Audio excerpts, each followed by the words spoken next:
Because as you probably have learned, these planes are much bigger. The other plane was about 35 years old.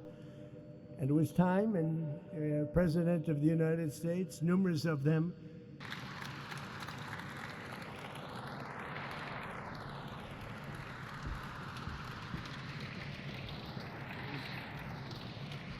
he worked so hard, nice, in providing. We were